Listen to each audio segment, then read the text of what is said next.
A life of radical creation. This was the dream.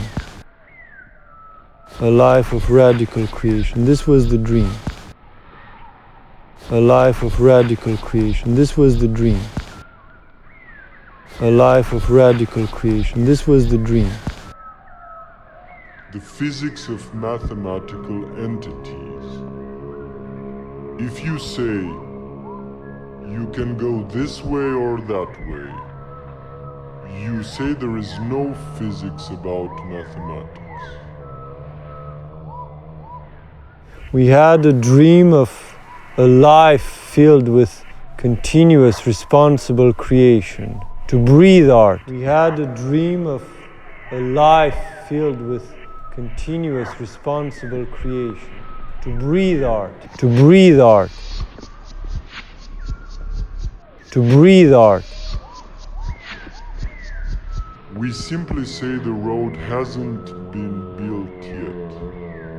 We simply say the road hasn't been built yet. At present, you have the right to say either. You have a right to postulate that it's true or that it's false. When there is no exception from the responsibility of choosing state. Yeah, I wanted to live like this. Yeah, I wanted to live like this. Yeah, I wanted to live like this. With some people that are like breathing art continuously. Like there is no exception. Like there is no exception from the high caliber of art that one stands in. Achieved works of art. There is a caliber of existence in which you understand there is no life outside of that truly achieved expression of the spirit. If you look at it this way, the whole idea of mathematics as the physics of the mathematical entities breaks down. For which road you build is not determined by the physics of mathematical entities, but by totally different considerations. There is no exception from the full, genuine, total expression of our spirit, if we understand that that is the only life possible. So I just need to share that this was the dream. This is not just some random dream. Our civilization is shifting from the survival mode into the creative era, in which the responsibility, the deeper responsibility of creation and everything that it implies, the purification of the heart, the alignment of the faculties, everything that it implies is the very ground of birth into a new era.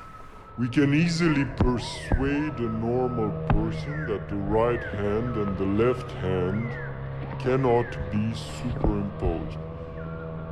Wouldn't one be tempted to say that it is a mathematical fact, that if we prove this, we have proved a mathematical fact? And yes, we see this, we take it seriously,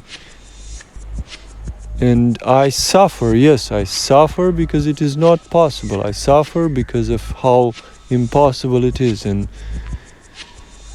I want to honor all of this pain, that all of these failed attempts that we live together, we live through, and to honor because they are part of the learning and part of the process. And in a way, yes, I am grateful for everything that we can live together, because I am clear about my purpose, and I will stand in my purpose, and I will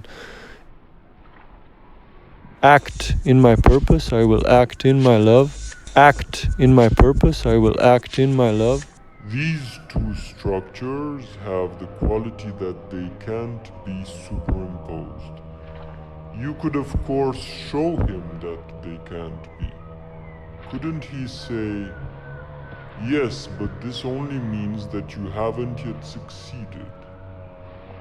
Suppose he went on trying and said, there is a position I haven't been in.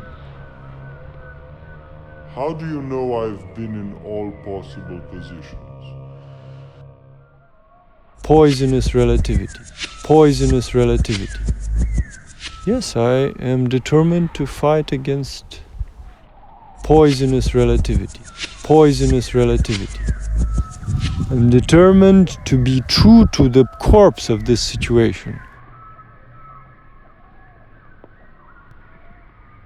Here you have two ways we might go.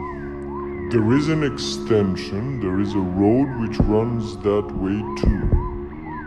For how is he to know he has tried all possible positions? We could even agree with him if he gave up trying to do it and behaved as we do. If we went on trying, it would be disagreeable, although he might call it a mathematical pursuit.